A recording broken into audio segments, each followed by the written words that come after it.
दोस्तों नमस्कार। News India 85 पे मैं हूं निगम जी और मैं पहुंच चुका हूं इस समय कुशीनगर में। कुशीनगर गोरखपुर का सटे हुए ज़िला है और यहां पे इतनी बड़ी दरिंदगी हुई है कि मैं आपको वो तस्वीरें नहीं दिखा सकता। और मेरे साथ ये सतीश यादव का परिवार है। सतीश यादव का ये घर है कुशीनगर में और मैं उनके घर पे पहुंचा हूं। 4 तारीख की ये घटना है और घटना इस कदर हुई कि एक परिवार सतीश यादव जो है सतीश यादव नहीं रहे और सतीश यादव का परिवार कैसे जी रहा है, सतीश यादव के परिवार को कितना न्याय मिला है, योगी आदित्यनाथ के पूरे कानून व्यवस्था का मैं पूरा पोल खोल के आपको बताऊंगा। मेरे साथ जुड़ गई हैं सतीश यादव की पत्नी, मैं इनसे बात करूंगा। क्या नाम है आपका? सुनैना यादव। पोल खोल के आपको बताऊंगा। मेरे साथ जुड़ गई हैं सतीश यादव की पत्नी, मैं इनसे बात करूंगा। क्या नाम है आपका? सुनैना यादव। सुनैना, किस दिन की घटना है? सतीश कौन थे आपके? हमारे पति थे। अच्छा, तो क्या हुआ आपके पति के साथ, क्या हुआ बताइए। हमारे पति का कोई दोष नहीं था जी। हमारे पति जा रहे थे और कोई रुक गया, रुक के उनसे बात करने लगे थे हमारे बड़े जीजा। जी। तो वहीं पर वो खड़ा होकर देख रहे थे और तब तक ये आया, मार दिया चाकू। कौन आया बताइए, क्या नाम था उसका? सत्यम तिवारी। सत्यम तिवारी। हाँ। तो किस चीज़ के लिए आपके पति, मतलब किस चीज़ के लिए जा रहे थे? अपने भतीजियों के छेड़खानी के लिए रिपोर्ट लिखवाने जा रहे थे थाना पर। जी। तब तक ये घेर कर चाकू मार दिया। इनको ये देखे भी नहीं कि किस तरह से आ रहा है, अचानक से आकर चाकू मार दिया। और मोदी जी से हमको यही निवेदन है कि मोदी जी इन तीनों की जल्द से जल्द फांसी की सज़ा सुनाए, हमको न्याय दिलवाए और उसके बाद हमारे बच्चियों को कुछ आर्थिक मदद करें। इनको किसी से कोई दुश्मनी नहीं था, सबसे प्रेम व्यवहार से रहते थे। क्या पति आपके क्या करते थे? दुकानदार थे, खाद बीज के दुकान कर रहे थे। तो उन्हीं के खर्च से घर चलता था? हाँ, अब उन्हीं। तो नहीं रहे तो कैसे परिवार जीवन यापन होगा आप लोगों का? बहुत मुश्किल होगा, कैसे जिएंगे। इसीलिए तो कितने बच्चे हैं आपके? इसीलिए तो मदद मांग रहे हैं मोदी जी से। मोदी जी हमारे को कुछ मदद करें, हमारे घर सरकारी नौकरी दे, उसके बाद 50 लाख रुपया दें हमारे बच्चियों की शादी विवाह के लिए और पढ़ाई लिखाई के लिए आर्थिक मदद करें।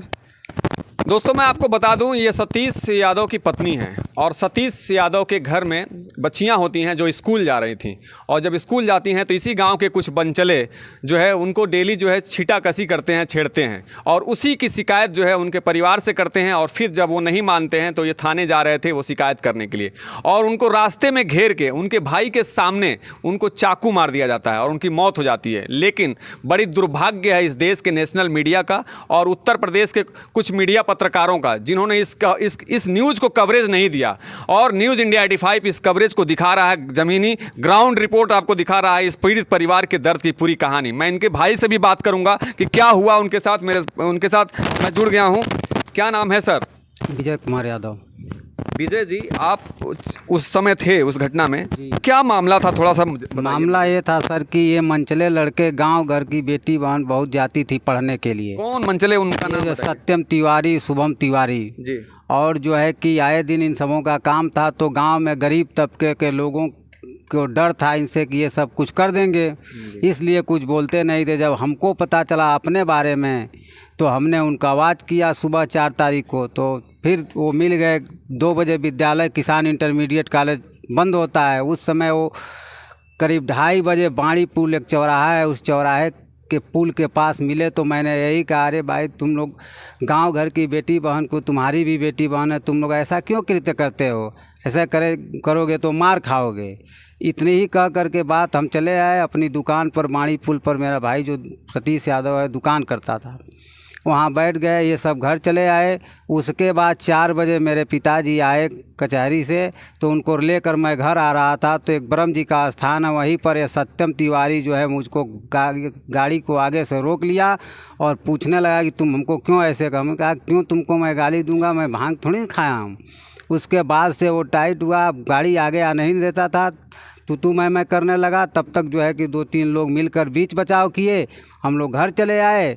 घर आने के बाद मेरे भाई का लड़का था एक नीरज, मेरा भतीजा, जो जा रहा था अपनी माँ का दवा लेने के लिए, तो मेरे गांव के बाहर जो है कि उसका बड़ा भाई शुभम तिवारी जो है मुंह में कट्टा लगा करके और बोतल फोड़ के कहता है, साले तुम अगर तुम्हारे अंकल लोग हमारे कार्यों में इंटरफेयर करेंगे तो तुमको जान से मार देंगे। वह कहा तो हमारा भाई सतीश यादव सुना और घर आया, और आ करके हम दोनों भाई जा रहे थे शाम के समय जो है कि तहरीर देने थाने पर। तब तक गांव का कौन सा थाना है आपका? कसिया थाना है सर। तो वहाँ तहरीर देने जा रहे थे तो एक त्रिलोकी की दुकान है, उसके सामने ठीक ध्रुव शर्मा और शत्रुघ्न शर्मा का दरवाज़ा है। वहाँ से मैं दक्षिण के तरफ मुड़ा था, तब तक उसका भाई शुभम जो है कि आगे से मोटरसाइकिल लेकर घेर लिया, और उसके बाद जो दिखाई दिए प्रमुख जी, पूर्व प्रमुख दीपक यादव। तो उनसे मैंने यही कहा कि देखिए चाहे ऐसी ऐसी बात है। तब तक वह घेर लिया, और गाड़ी पर से जो ही हम उतर के अभी सुन ही रहे थे तब तक मेरे भाई को उधर से आ कर के उसका भाई सत्यम तिवारी जो है चाकू सीने में मार दिया, और हमको लगा कि वो गिर गया। उसके बाद लोग जो है कि वो वहाँ से भाग गया, लेकर CHC कसिया गए तो वहाँ उसकी डेथ हो चुकी थी। यही मामला है सर। कितने लोगों की गिरफ्तारी हुई है? गिरफ्तारी 3 लोगों की हुई है, शुभम तिवारी और सत्यम तिवारी, और उसके बाप की गिरफ्तारी हुई है जी। में सतीश यादव के परिवार का कोई दोष नहीं है। सतीश यादव और इस मोहल्ले के कई लोग ऐसे थे जो पीड़ित थे उन लोगों से, और वो बच्चियां किस स्कूल में पढ़ती थी? किसान इंटरमीडिएट। वो बच्चियां किसान इंटरमीडिएट कॉलेज में पढ़ती थीं, और उनका डेली का काम था कि वो उन्हें छीटाकसी करते थे, छेड़ते थे। और इस घटना को जब इनको पता चला तो ये पता करने गए उस विद्यालय के रास्ते में, तो इनको सच्चाई पता चली। और जब सच्चाई पता चली तो उसके लिए उन्होंने उनके गार्जियन को और उनसे बात किया कि ये गलत कर रहे हो, और इस गलत का नतीजा ये हुआ कि आज जो है इनके भाई की जान ले ली गई चाकू से घोंप के। लेकिन मैं आपसे पूछना चाहता हूं कि कितना डर है कानून का, योगी जी के उस बुलडोजर का, और योगी जी के उस इनकाउंटर पुलिस की कितनी डर है। अगर ये डर होता सच में जमीनी स्तर पे, तब वो मंचले इस कदर हैवान नहीं बने होते, हैवानियत नहीं किए होते। कोई दोष नहीं था, और एक परिवार का मुखिया जो इस घर का कमाऊ पूत था, जिससे परिवार चल रहा था, उसकी जान ले ली। अब इस परिवार को चलाने वाला कोई नहीं है। ये परिवार आज न्याय के लिए गुहार लगा रहा है। गिरफ्तारी तो 3 लोगों की हुई है, लेकिन क्या उनको सजा हो पाएगी? और क्या इस चीज़ को जो है नेशनल मीडिया से लेके और भी कोई मीडिया जो है इस चीज़ को कवरेज की इनके न्याय के लिए, इनके इंसाफ के लिए? सवाल ये है कि क्या इस परिवार को आर्थिक मदद मिलेगा? योगी शासन में योगी जी की सरकार जो है जब जाति विशेष को देख के जो है मदद करती है। अगर यही किसी यादव को न छोड़कर किसी बिरादरी के साथ हुआ होता तो अभी तक योगी जी का 50 लाख का चेक पहुंच गया होता। लेकिन यहां पे किसी भी बीजेपी के नेता, बीजेपी के प्रतिनिधि जो है इस परिवार से मिलने के लिए अभी तक नहीं आए। कितनी सच्चाई है इसमें? जी सर, अभी तक बीजेपी का कोई भी नुमाइंदा हमसे मिलने के लिए यहाँ नहीं आया जी।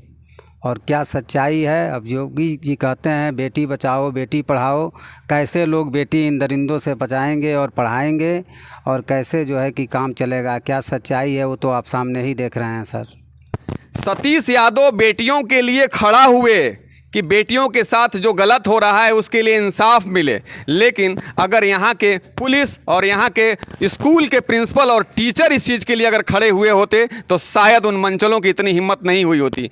ये गुनाह बढ़ता गया, और इसका कारण यही था कि यहाँ की प्रशासन व्यवस्था बिल्कुल फेल हुई है, और इसके लिए सतीश यादव को अपनी जान गंवानी पड़ी। मैं फिर से आपसे अपील करता हूँ कि इस वीडियो को अधिक से अधिक लोगों तक पहुँचाइए कि इस परिवार को न्याय मिले, उन दरिंदों को फांसी हो, और इस परिवार को आर्थिक मदद मिले। कुछ कहना चाहते हैं आप न्याय के लिए? मैं यही चाहता हूँ, योगी जी से यही कहना चाहता हूँ कि जो कि मेरे भाई की पत्नी और बच्चे को कुछ आर्थिक मदद, कम से कम 50 लाख रुपए का आर्थिक मदद मिले, उसको जीवन यापन करने के लिए कोई नौकरी मिले, और उसके बाद हम लोगों को सुरक्षा दिया जाए जी। ताकि कोई धमकी उमकी भी आ रहा है आपको? नहीं, अब धमकी तो आ ही रहा है सर जी। हाँ जी। तो कोई दबाव भी बनाया जा रहा है प्रशासनिक? नहीं, प्रशासन से ऊपर से तो कोई अभी फ़िलहाल दबाव नहीं आ रहा है। हाँ, प्रशासन ने तो अपना काम किया है, उसको बंद किया है।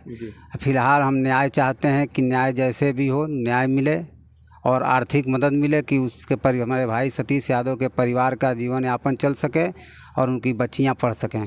तो मतलब उनका जो हत्या किए, क्या नाम था उनका बताइए? सत्यम तिवारी, शुभम तिवारी। उनका गांव में कैसा व्यवहार था और लोगों से कैसा व्यवहार है? वो गुंडे मवाली स्वभाव के हैं सर जी। हाँ, इलाके में भी उनका यही वो है। अब न पता चला है जब हमारे साथ वो वारदात कर दिए हैं तो। आप पूछिए हमारे भाई और हम लोगों का स्वभाव कैसा है, अब लोग ही बताएंगे, हम अपने मुंह से क्या क्या बयान। उनके इसी डर से जो है बच्चियां आवाज़ नहीं उठाती थी? जी हाँ, बहुत सी बच्चियां ऐसी थी, बहुत से परिवार के लोग। अभी इस गांव में आप पूछिए तो जो है कि कमज़ोर तबके के लोग एक भी आपके सामने बात नहीं रखेंगे कि क्या कहना है, क्या सही है, क्या गलत है। आज जब मेरे जैसे साथ ऐसा हुआ है तो बाकी लोगों के साथ तो कुछ भी हो सकता है। सब के सब ये लोग डरपोक हैं। जी हाँ, ये कुछ नहीं कह पाएंगे, ना महिलाएं औरतें बच्चों सयाने कुछ भी नहीं कह पाएंगे। शायद आज भी बच्चियों का जो है हर जगह शोषण हो रहा है, लेकिन अगर इसका जिम्मेदार कोई है तो प्रशासन के लोग जिम्मेदार हैं। और डरे हुए ये लोग आवाज़ इसलिए नहीं उठाता है क्योंकि उनको पता है कि हम कानून का जब साथ लेंगे तो ये कानून हमारा साथ नहीं देगा और हमारा ही शोषण होगा। शायद इसीलिए उन बच्चियों ने आवाज़ नहीं उठाया और जो परिवार आवाज़ उठाया उसके साथ हैवानियत की गई, उसे चाकू मार दिया गया। न्यूज़ इंडिया डिवाइड पे मैं निगम जी लाइव कवरेज आपको दिखा रहा हूँ सतीश यादव के घर से। इस समय कुशीनगर में मैं मौजूद हूँ और ये सतीश यादव का घर है। मैं पहुंचा हूं, ये 4 तारीख की घटना है। सतीश यादव की जान ले ली गई और देखिए ये परिवार जो है, उनके परिवार से भी मैं आपसे बात कराया। उनके छोटे छोटे बच्चे हैं, अब कोई सहारा नहीं है। उनकी बीबी बिलख रही हैं, रो रही हैं कि अब मेरे परिवार को कौन जिलाएगा, कैसे जीवन यापन होगा मेरा, कोई मुझे पूछने वाला नहीं है। न्यूज़ इंडिया डिवाइड पे मैं निगम जी, आप जरूर अपनी प्रतिक्रिया दीजिएगा। मैं यहाँ के और लोगों